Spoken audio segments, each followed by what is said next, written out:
എടാ അതേടാ കയറി വന്നടാ. ദിമിത്രി ഇട്ടേക്കണം വന്നിട്ട് നോക്കൊരുത്തൻ നോക്കട്ടാ. എടാ ഞാൻ നോക്കായിപ്പോടാ. എടുത്ത ഒരുത്തിനും കൂടെ ഉണ്ട്. എടാ നിന്റെ ബാക്കിൽ നിന്ന് അടിക്കുന്നു. എടാ അവൻ റിവൈവ് ആകുന്നടാ. ലൈഫിലടാ എനിക്ക് കിട്ടും. നോക്ക് 2 നോക്ക്. അയ്യോ എൻ്റെ സൈത്ത്. എടാ മറ്റേ പിന്നെ റിവൈവ് വന്നു. 3 നോക്കേ ഐസാണല്ലോ. എടാ പൊങ്ങിയവൻ. 10 HP.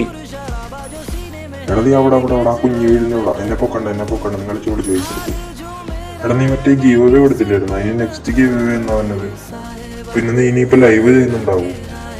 ആടാ ഇനി next giveaway 10K sub ആകുമ്പോഴായിരിക്കും. പിന്നെ ഡെയിലി ലൈവ് ചെയ്യാറുണ്ട്. അതിനകത്ത് റെഡിയും കോഡ് കസ്റ്റവും കാര്യങ്ങളൊക്കെ നമ്മൾ ഇടാറുണ്ട്. അപ്പോൾ ഇതുപോലത്തെ ഗെയിം പ്ലേ വീഡിയോസിന് വേണ്ടിയിട്ട് എല്ലാവരും സബ്സ്ക്രൈബ് ചെയ്ത് വെച്ചോ. പിന്നെ ലൈവിലും കൂടെ എല്ലാവരും പോലെ നമ്മൾ ഗീവ് അവേ കസ്റ്റവും അല്ലാണ്ട് ഫണ്ണി കസ്റ്റവും ഒക്കെ ഇടാറുണ്ട്. അപ്പോൾ എല്ലാവരും ലൈവിലും കൂടെ പോലെ ചാനൽ സബ്സ്ക്രൈബ് ചെയ്ത് വെച്ചു. വീഡിയോ ഇവിടം വരെ കണ്ടവരുണ്ടെങ്കിൽ നിങ്ങൾക്ക് ഇഷ്ടപ്പെട്ട യൂട്യൂബർ തന്നെയാണ് കമൻറ്റ് ചെയ്തേക്കാം.